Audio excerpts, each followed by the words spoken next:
Gloria al Señor.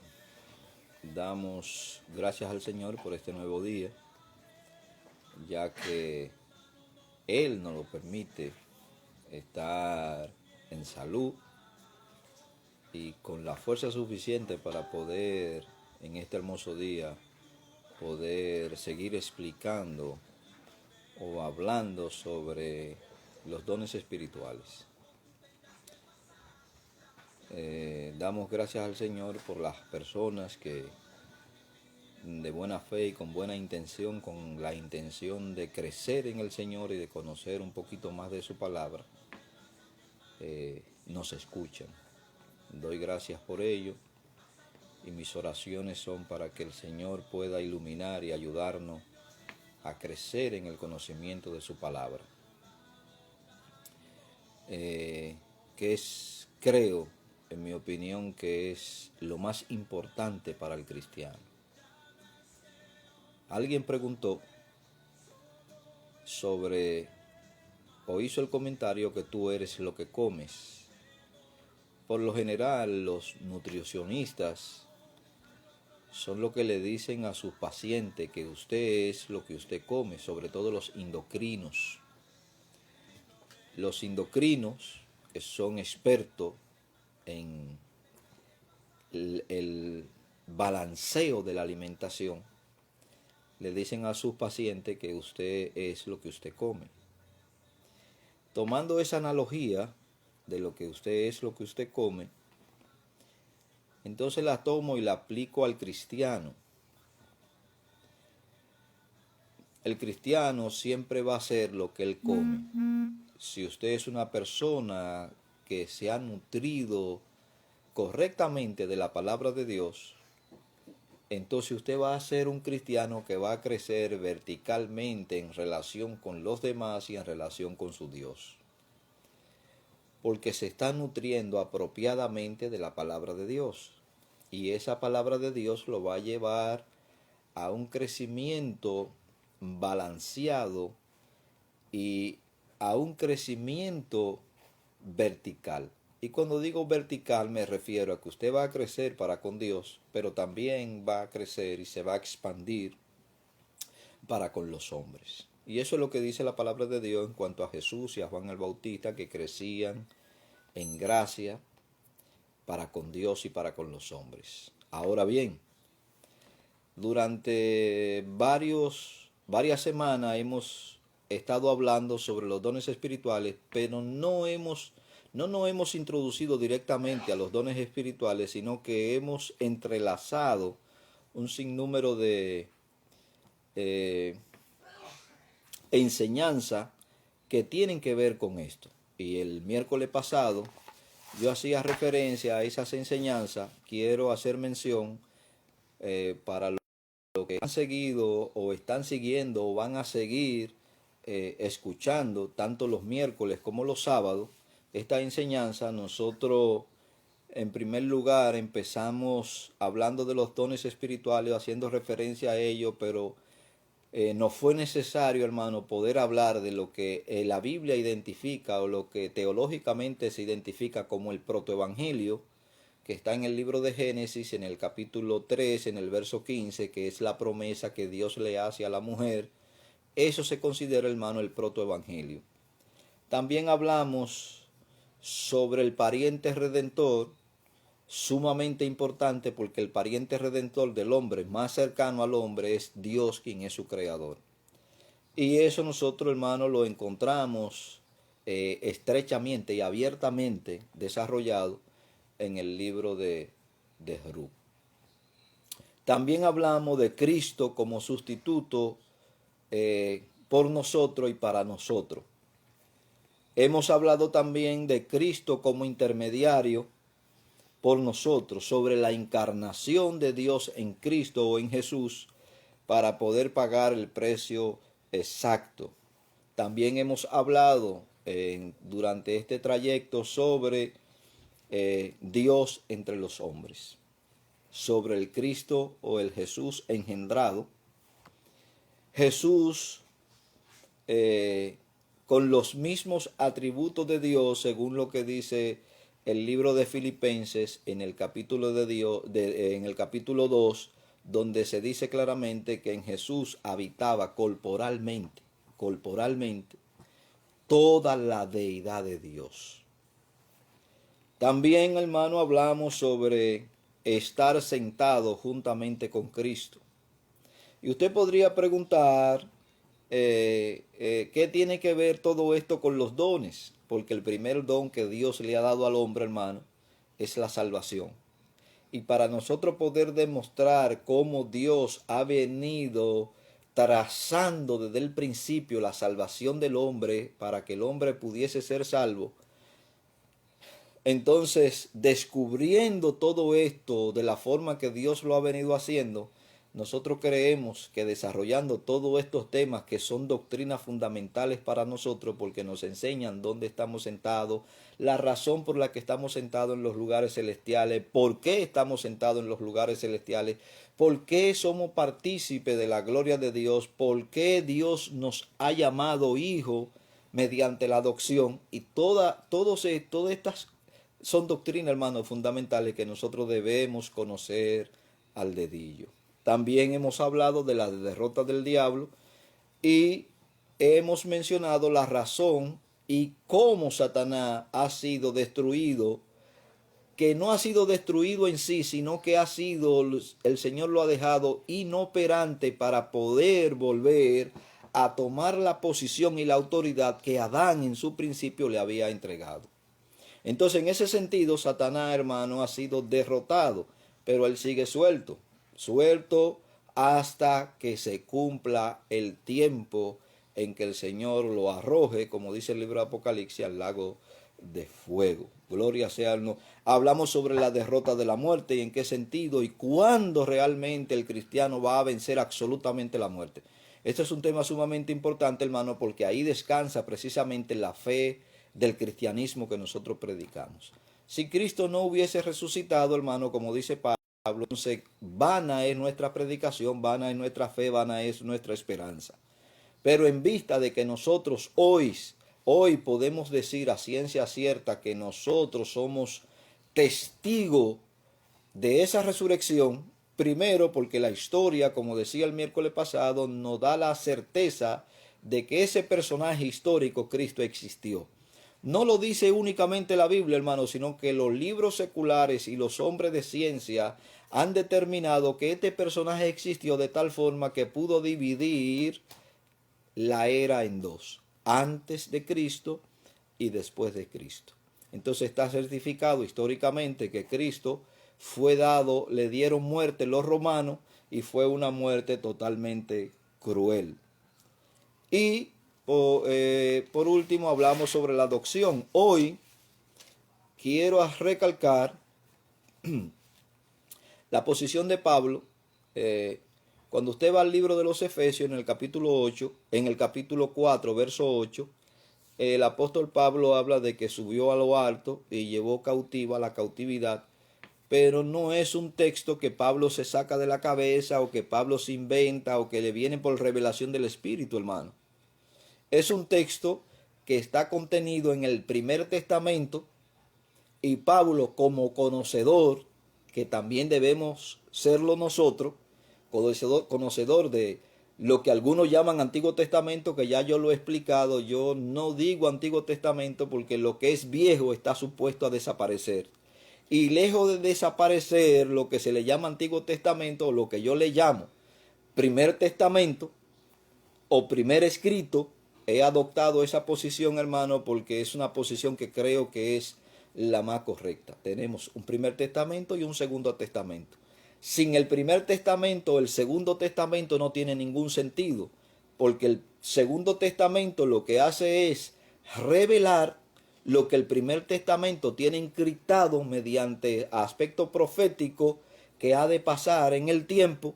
Entonces, el Segundo Testamento lo que hace es que saca esto a la luz. Por esa razón, estos testamentos, Primer Testamento y el Segundo Testamento, son sumamente importantes.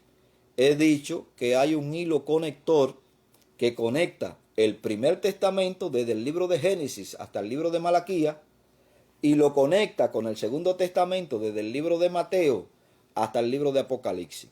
En mi opinión, hay dos libros que son sumamente importantes para nosotros poder entender y poder aceptar de forma completa toda la veracidad de la Biblia, que es el libro de Génesis, que nos habla del principio, de la familia, del pecado, de la caída del hombre y el desarrollo de la humanidad, y el libro de Mateo, que nos da la introducción para que nosotros podamos conocer a profundidad y a detalle el plan de Dios de redención.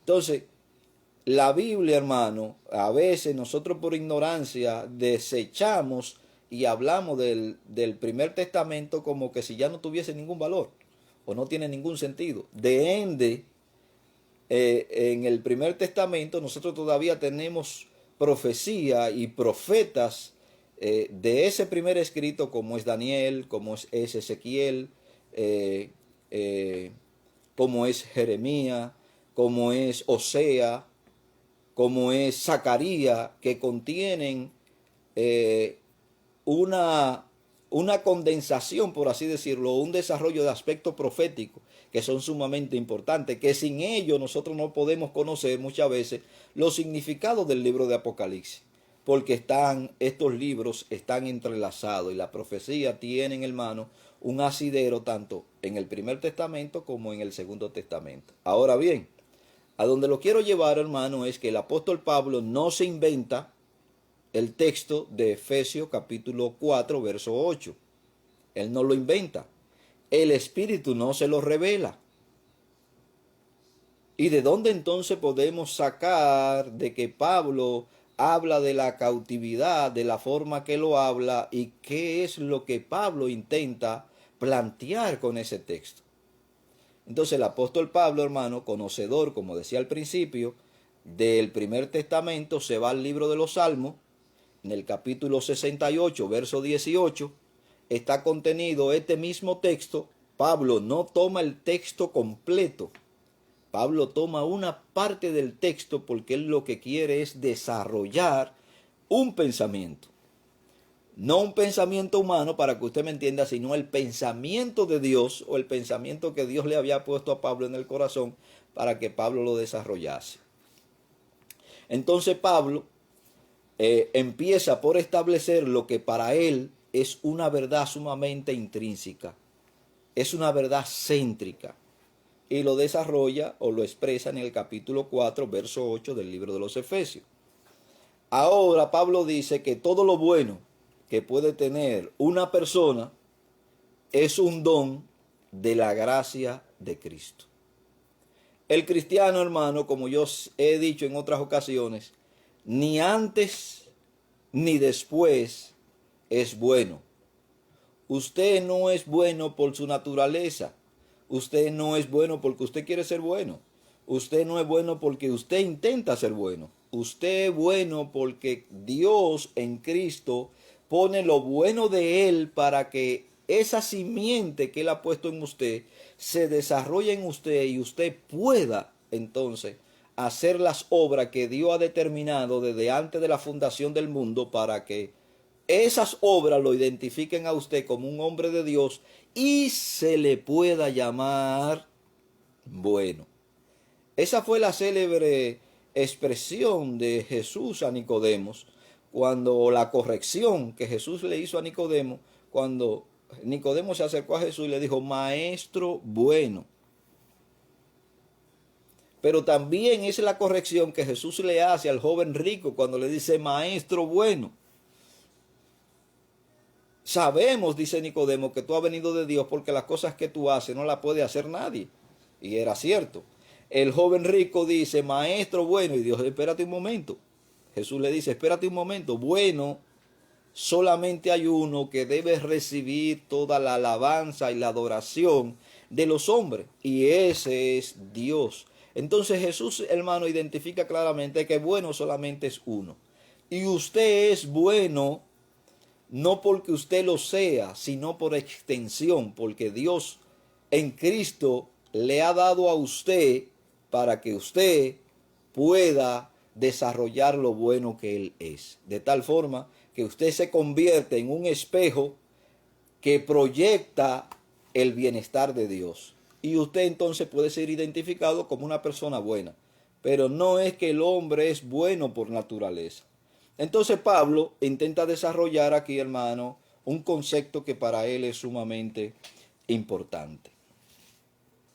El apóstol Pablo, cuando toma este texto del Salmo 68, 18, que no lo toma completo, el apóstol Pablo dice que le sigue una columna impresionante de prisioneros, esos prisioneros de guerra, es decir, desfilan por las calles sus prisioneros, dando a entender que Cristo realmente es el conquistador. Quien conquista es el que muestra. Quien conquista es el que domina. Entonces, Pablo intenta desarrollar para los cristianos, hermano, de la ciudad de Éfeso, intenta desarrollar este concepto para que ellos estén claros sobre quién es el vencedor y sobre quién, sobre qué base ellos son los esclavos de Cristo, porque Cristo ya lo había mostrado. Hay una diferencia bastante notable entre lo que dice el Salmo y lo que Pablo trata de expresar. El Salmo habla a continuación de los dones que el conquistador recibe. En ese Salmo es el conquistador, hermano, quien recibe dones de aquellos que son sus prisioneros. Y Pablo da por sentado todo esto. Ahora Pablo cambia el sentido de lo que dice el Salmo. ¿Y cómo lo cambia? Porque allá en el Salmo es el rey el que recibe. Ahora aquí en Efesios es el conquistador quien da. Y esa es la gran diferencia que Pablo quiere introducir. Pablo lo cambia por dar dones a los hombres. Aquí es el conquistador que da, mientras que allá es al conquistador que hay que darlo. Es una enseñanza, hermano. En el primer testamento, como ya he mencionado, el rey conquistador exigía y recibía dones de la población. Esa era la costumbre, hermano, en esos tiempos. En el Segundo Testamento, lo que la gente le llama Nuevo Testamento, Nuevo Pacto, o Segundo Testamento, como yo prefiero llamarlo, en el Segundo Testamento el conquistador, que en este caso es Cristo, ofrece y da dones a los hombres. Aquí Pablo ha usado también la palabra, que es la que aparece en el libro de Efesios, ascendió, y eso lo hace pensar en Cristo, porque Él fue quien ascendió primeramente, pero también fue el primero dentro del plan de Dios que descendió hacia los hombres. Y le hace decir lo siguiente, le hace decir una cosa sumamente maravillosa. Yo le estoy haciendo, hermano, un recordatorio para poderlo conectar con lo siguiente que yo voy a hablar. Jesús descendió a este mundo cuando Él tomó nuestra naturaleza. Yo quiero que eso se le quede en la mente, porque usted entenderá lo maravilloso del sacrificio de Cristo, porque Dios en Jesús, o Dios en Cristo, hermano, tomó Él nuestra naturaleza para poder pagar el precio exacto por usted. El gran pensamiento de Pablo es que el Cristo que ascendió y el Cristo que descendió son la misma persona. Y como yo decía el miércoles, hermano, pero eso lo sabemos todos. Usted lo sabe, como repetí y lo voy a repetir ahora, usted lo sabe porque usted tiene el canon completo de las Escrituras.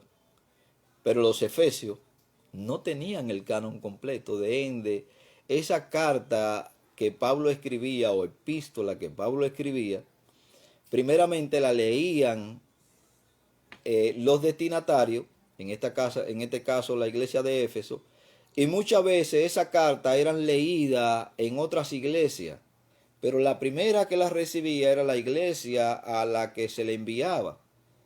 Y se le enviaba el libro de los Efesios, hermano, es un libro de estructura sobre el cristianismo, sobre forma de vida del cristiano, sobreposición, ese libro del libro de los Efesios. Entonces ellos no entendieron, y como yo decía el miércoles pasado, parece mentira que sin ellos tener la revelación completa de las Escrituras o el canon completo, pudieron entender más de lo que nosotros hemos podido entender en nuestros tiempos. Y eso tiene un común denominador. El común denominador que tienen es simple y llanamente que aquellos amaban. No es que usted no ame a Dios, hermano, pero usted no tiene la misma devoción escritural que tenían aquellos. No tienen la misma sed, la misma necesidad de escarbar, de escudriñar que tenían aquellos cristianos del primer siglo. Como consecuencia, Dios le permite a ellos la gran revelación e iluminación de poder entender el escrito del apóstol Pablo. Usted podría argumentar o puede decir, sí, pero ellos entendían el griego más que lo que nosotros podemos entenderlo hoy. Bueno, usted podrá ser una persona que, o podemos ser unas personas que no entendamos griego, pero hermano, tiene las Sagradas Escrituras traducida al castellano, que es leíble. Puede tener algunas herramientas como comentarios que lo pueden ayudar a entender un poquito mejor el texto bíblico, ya sean a niveles exegéticos o a niveles devocionales. Y a veces nosotros rehusamos esto, rehusamos esas herramientas simple y llanamente porque preferimos comernos una hamburguesa o preferimos comernos cualquier otra cosa antes que poder comprar un libro para poder alimentar el alma y el espíritu. Lastimosamente, hay muchas personas, o la gran mayoría de muchos cristianos, por así decirlo, hermano, que prefieren malgastar su dinero en cosas que no le ayudan ni a nivel ministerial ni a nivel personal en cuanto a tener un conocimiento de la verdad de Dios. Y es triste y lamentable, hermano, que nosotros tomemos una posición como tal. Ahora bien, para Pablo, la ascensión de Jesús no quiere decir que Jesús abandonó el mundo, sino que Jesús ahora llena el mundo, porque Él puede manifestarse como lo que Él es. Si el libro de Filipenses dice que habitaba corporalmente toda la plenitud de Dios, ahora Cristo puede manifestarse y lo llena todo y en todo.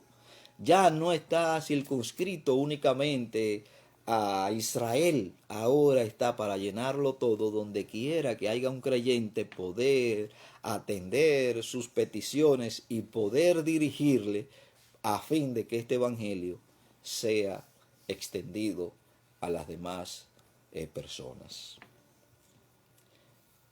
Cristo, al ascender al cielo, Él no se va con la mano vacía.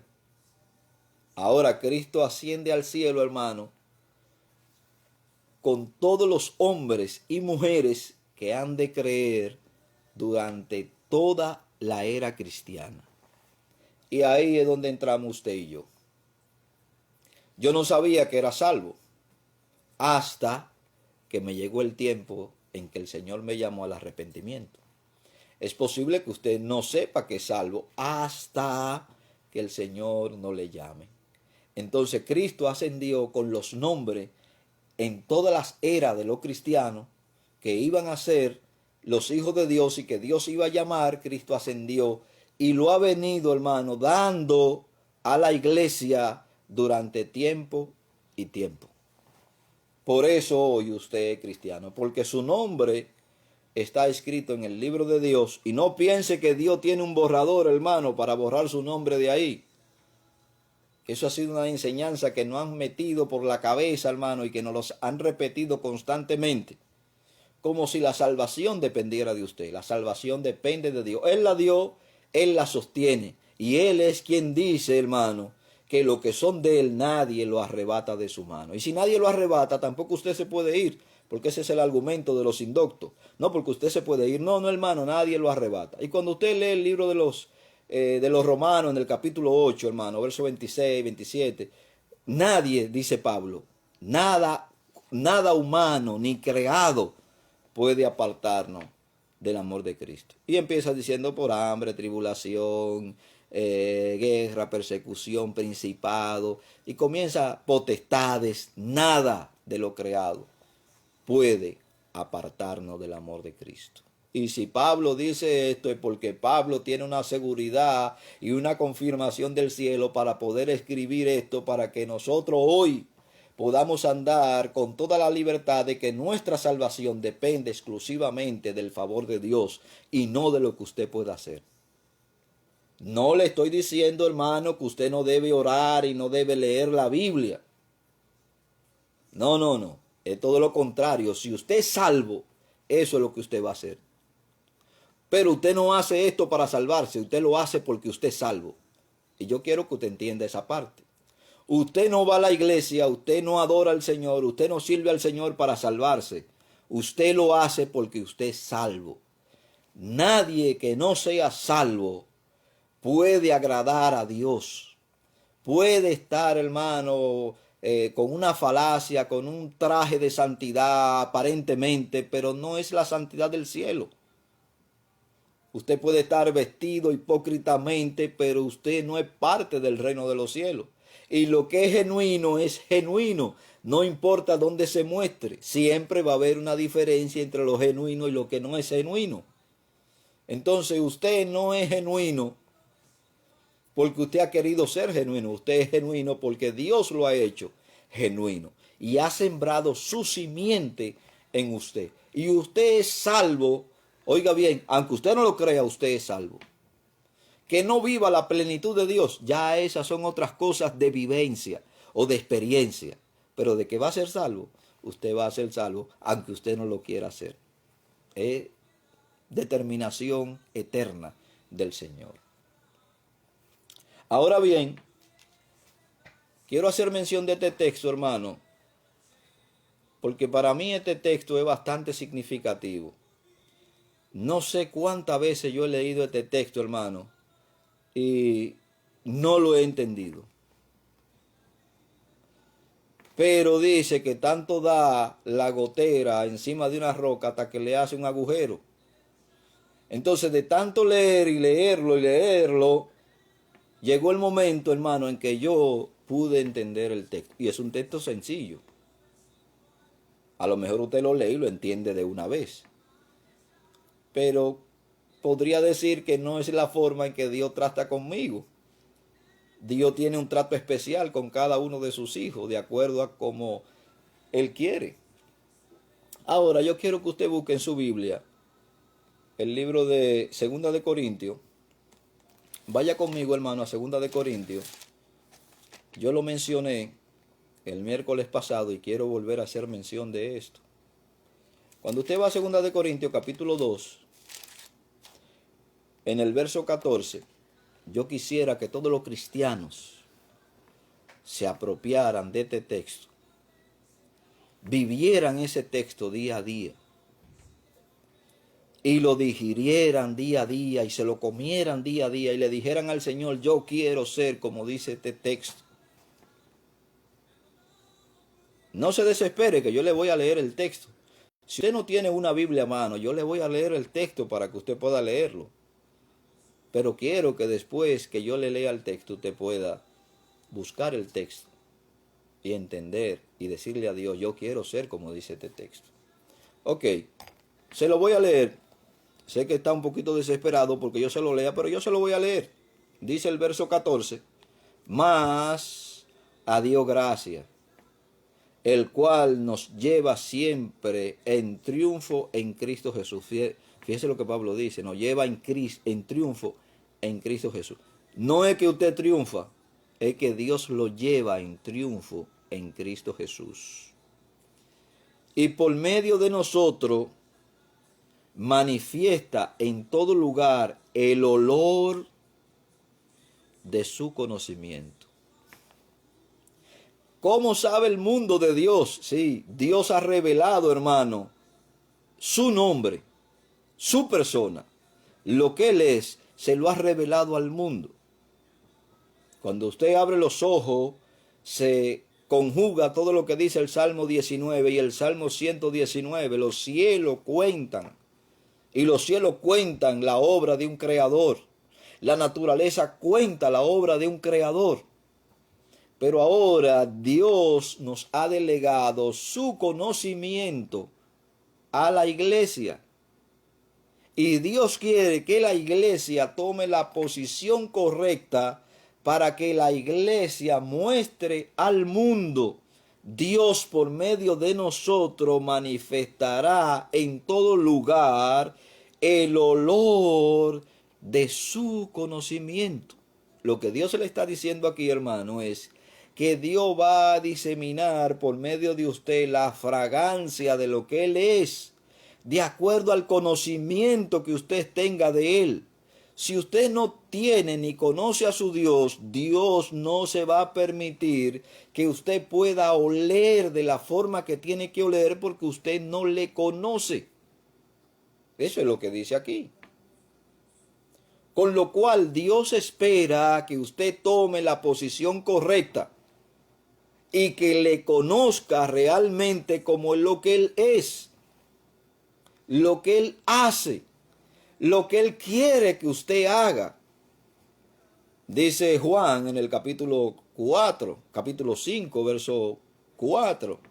Dios busca, quiere y desea tales adoradores. ¿Cuáles adoradores?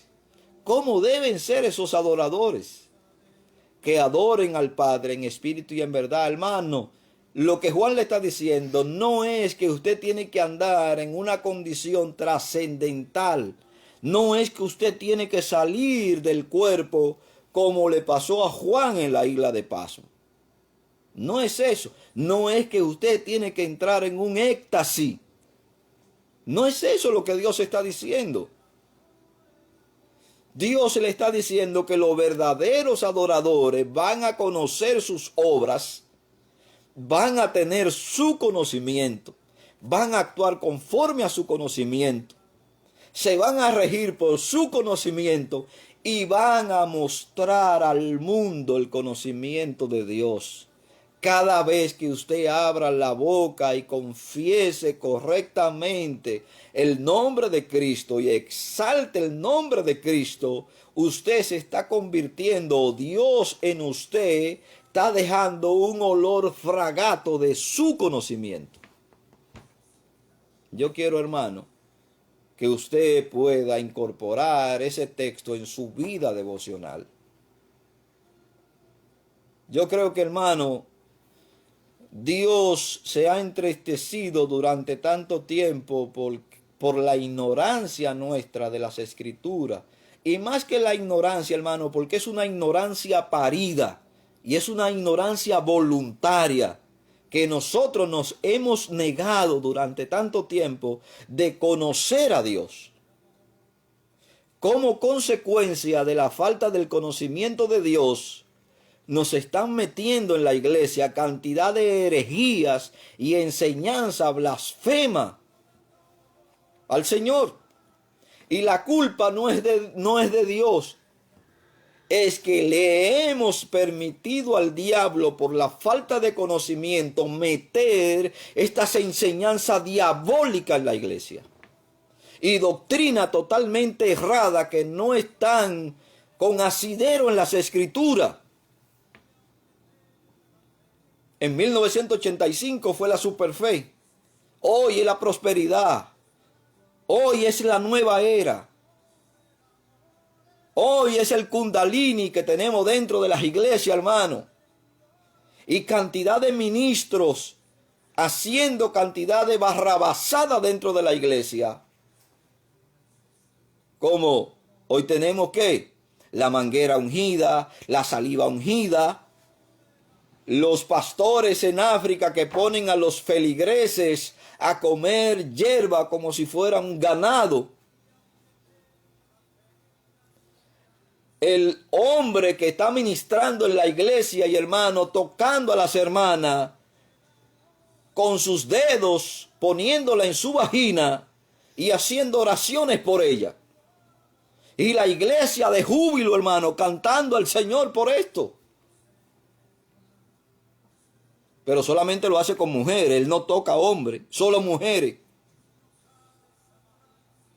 Y nosotros aplaudimos todo este tipo de aberración que se están cometiendo dentro de nuestras iglesias por la falta de conocimiento. Inclusive, nosotros lo denominamos como posibles apóstoles o profetas o ungidos de Dios.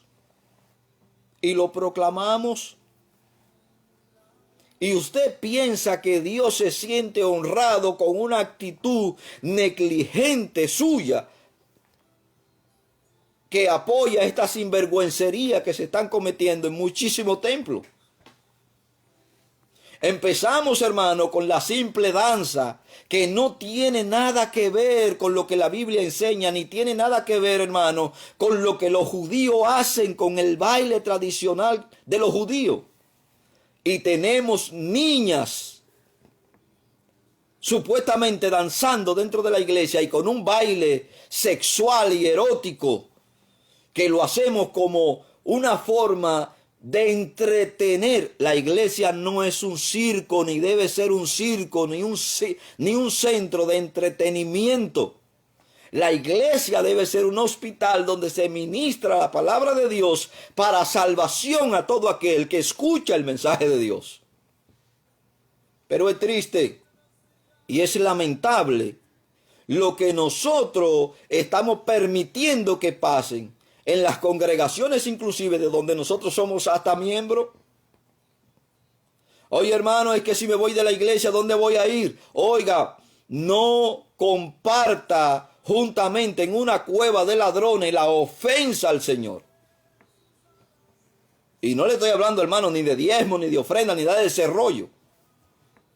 Le estoy hablando del fuego extraño que se están ofreciendo en muchísimos púlpitos y con actividades que se están promoviendo en muchas iglesias, con unos supuestos retiros y encuentros que lo que van es a drogar sobre todo la juventud. Porque si realmente yo quiero impactar al mundo y quiero impactar a mi iglesia, yo debería publicar todo lo que se hacen en estos encuentros. Pero no, hermano, no se publican. De ende aíslan a la persona que va, le quitan cualquier tipo de comunicación para que no pueda grabar.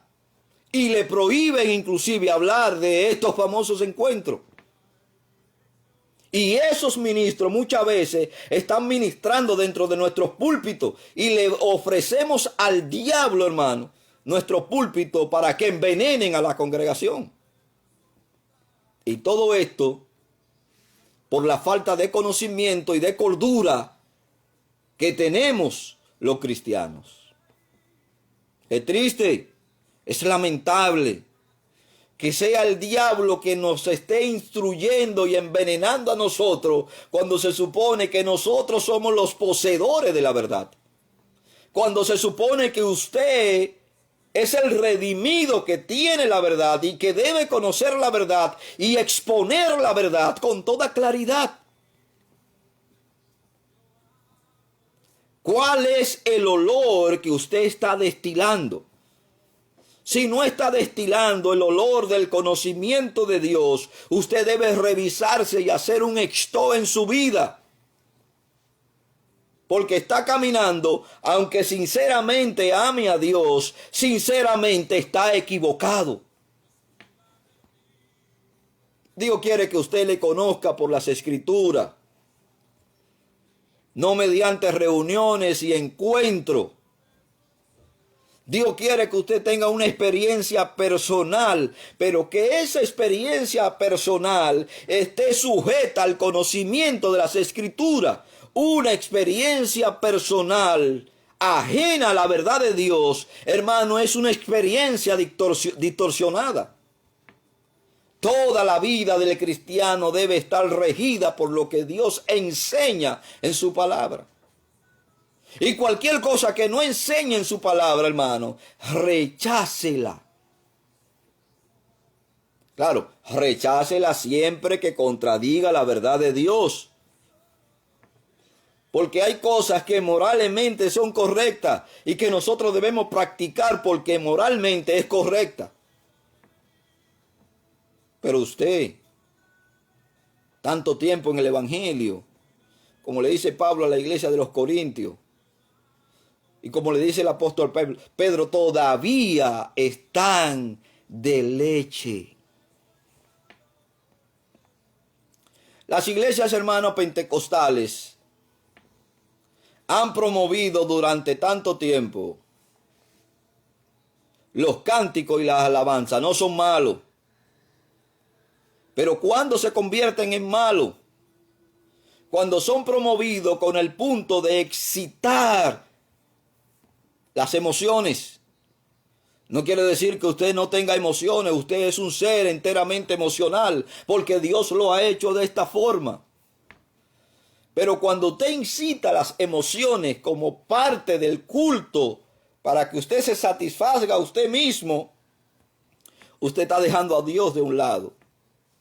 Y dedicamos o dedican tiempo y tiempo al cántico. Y resulta que cuando llega la palabra de Dios, ya todos se quieren ir. Ya es una situación aburrida. ¿Todo por qué? Porque nuestro corazón, hermano, no está puesto en la palabra de Dios y amamos más las cosas emocionales que incitan nuestras emociones que aquello que edifica nuestra alma. La palabra de Dios es útil para corregir, para redarguir, para instruir al hombre de Dios en toda verdad y toda justicia. Haz esto, mantente haciendo esto, porque haciendo esto, le dice Pablo a Timoteo, te salvará a ti mismo y a los que te oyen. Ahora quiero explicarle que cuando Pablo dice te salvará a ti mismo, no quiere decir que Timoteo estaba expuesto a perder su salvación. Te salvará de entrar en una dinámica de enseñanza errónea. Es lo que Pablo le está diciendo a Timoteo.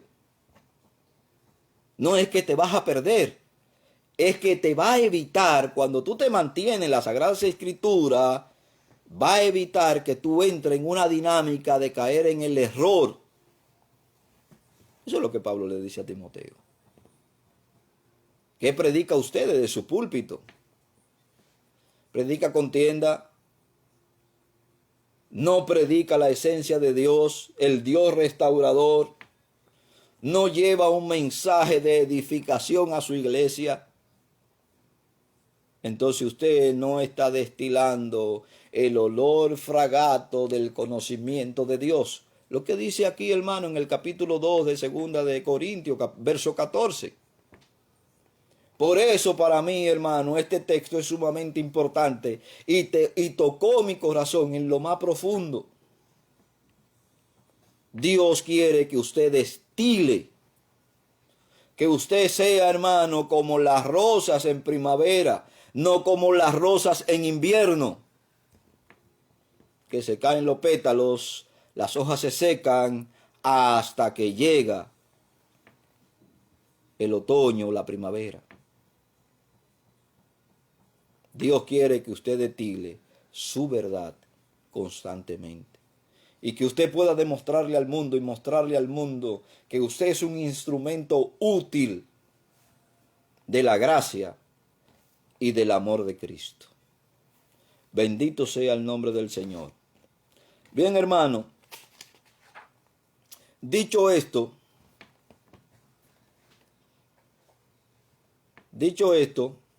ahora el apóstol Pablo dice que Cristo recibió a fin de dar. Había ganado con el fin de otorgar. Recibió con el propósito de darlo al reino, para la obra del reino. ¿Qué es lo que le está diciendo? Si aquel rey conquistador que mienta en el 68:8 había que darle, ahora este rey que aparece aquí es el que da. Cristo, hermano, recibió del Padre a sus primeros seguidores y recibió del Padre, hermano, todo lo que hemos seguido después de esos seguidores. Si no es así, entonces, cuando nosotros leemos en Juan, vaya conmigo al libro de Juan en el capítulo 17, verso 6. Y Cristo dice aquí, hermano, en Juan 17, 6, dice, he manifestado tu nombre. No le voy a hablar del nombre, eso es otro estudio que tengo por ahí, hermano, que habla del nombre de Dios. Cristo dice aquí, he manifestado tu nombre a los hombres que del mundo me diste. Tuyo eran y me lo diste y han guardado tu palabra. Lo primero que el Señor le dio, el Padre le dio a Cristo, hermano, fueron los discípulos. Y entre esos discípulos están los 70. Y luego se añadieron 3,000 y después 5,000 en el sermón de Pedro, en el libro de los Hechos, capítulo 2. Y después de ahí, hermano, se han añadido todo lo que se han añadido a la iglesia como parte de aquello que el Padre le había dado al Hijo. Aquí, hermano, usted puede identificar a los que son verdaderos cristianos. Y te dice, ¿cómo lo puedo identificar? Porque el verso 6 dice claramente,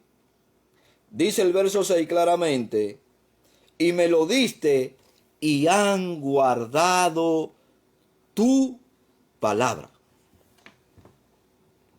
¿Usted quiere conocer a un cristiano? Es fácil identificarlo porque ese, si es un verdadero cristiano, hermano, va a guardar la palabra de Dios. Y si no lo es, no va a guardar la palabra de Dios. Es una forma fácil de identificar a los cristianos. Ahora, quiero mostrar, hermano, algunos argumentos por lo cual el apóstol Pablo toma este Salmo 68:8 y por qué Pablo lo razona y lo relaciona directamente de la forma que hemos venido explicando.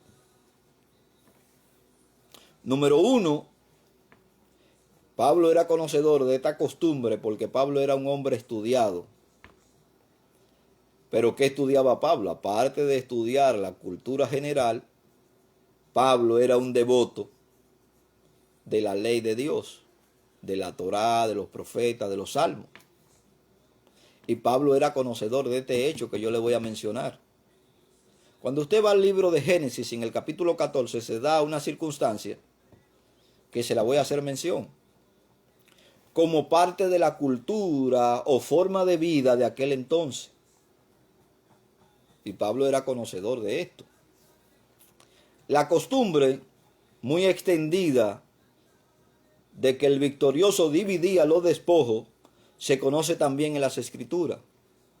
Esa cultura se conoce en las Escrituras, por eso le mencioné el capítulo 14 del libro de Génesis. ¿Y qué pasó en el capítulo 14 del libro de Génesis?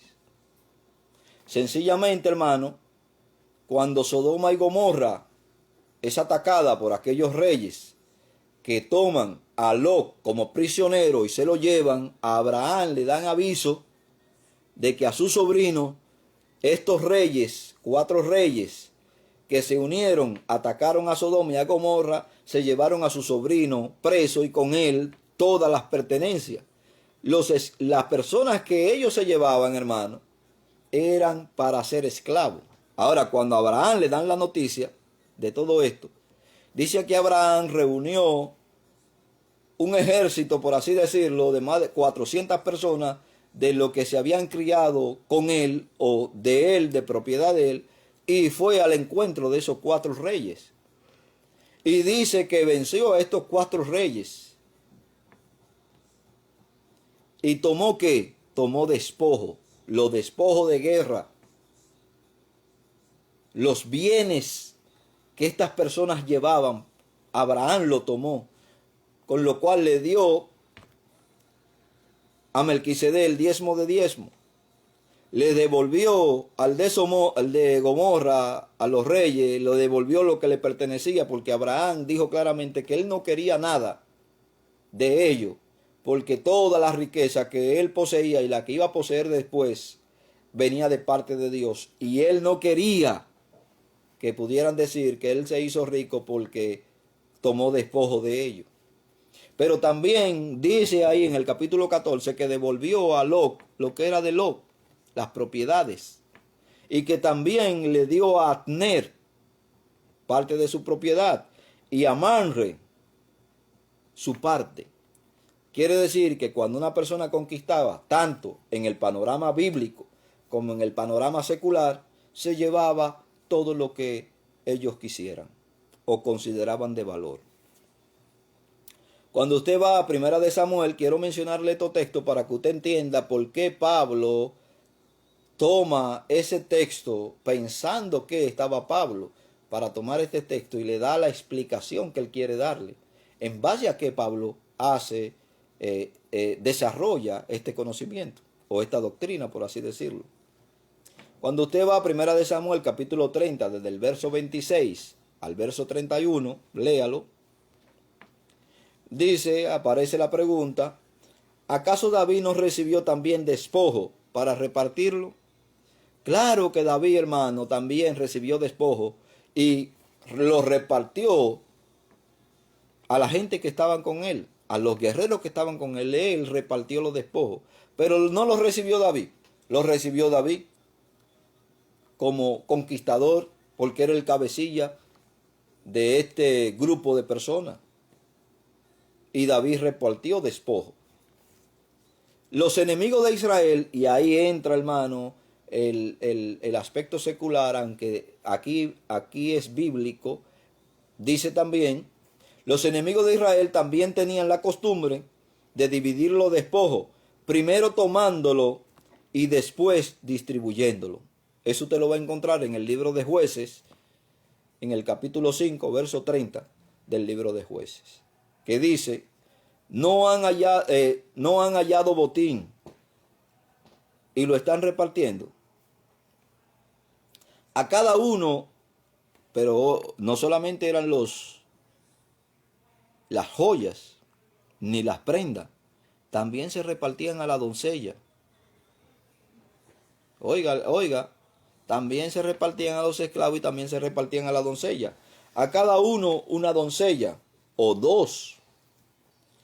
Las vestiduras bordadas de color, la ropa de color bordada a ambos lados, para los jefes de los que tomaron el botín. Quiere decir que mientras más grande era el rango suyo, mejor era el botín, o era lo que tenían derecho primeramente a elegir con qué se iban a quedar del botín que ellos pudieran tomar. Eso es repartición de los despojos. Cuando usted va, en segundo lugar, al libro de Isaías, capítulo 53, verso 23, dice el libro de Isaías, dice con referencia al Mesías venidero, y con los fuertes repartirá despojos.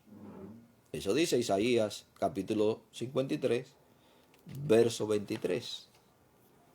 En tercer lugar, Pedro, en el libro de los Hechos, en el capítulo 2, verso 33, dice, Pedro en el día de Pentecostés recuerda en forma bien específica a los que oían y dice, habiendo recibido del Padre la promesa del Espíritu Santo, él, entre comillas, Cristo, ha derramado lo que veis y oís. ¿Por qué Pedro dice esto? ¿Y de qué Pedro está hablando? Lo que pasó en el aposento alto, hermano, viene como consecuencia de la promesa que Cristo había dado. No es un despojo. Oiga bien, no es un despojo. Pero es algo que Él ha dado como consecuencia de su victoria. Yo victoriosamente le voy a dar a ustedes aparte de la necesidad que ustedes puedan tener de tener al Espíritu Santo en su vida, yo le voy a dar a ustedes lo que yo le he prometido como parte de mi victoria. Usted dice, hermano, ¿y cómo puede ser eso? Vaya conmigo al libro de Juan, en el capítulo 14 del libro de Juan, en el verso 16 del libro de Juan, y dice de la siguiente manera: y yo os rogaré al Padre, y os dará otro consolador, para que esté con vosotros para siempre.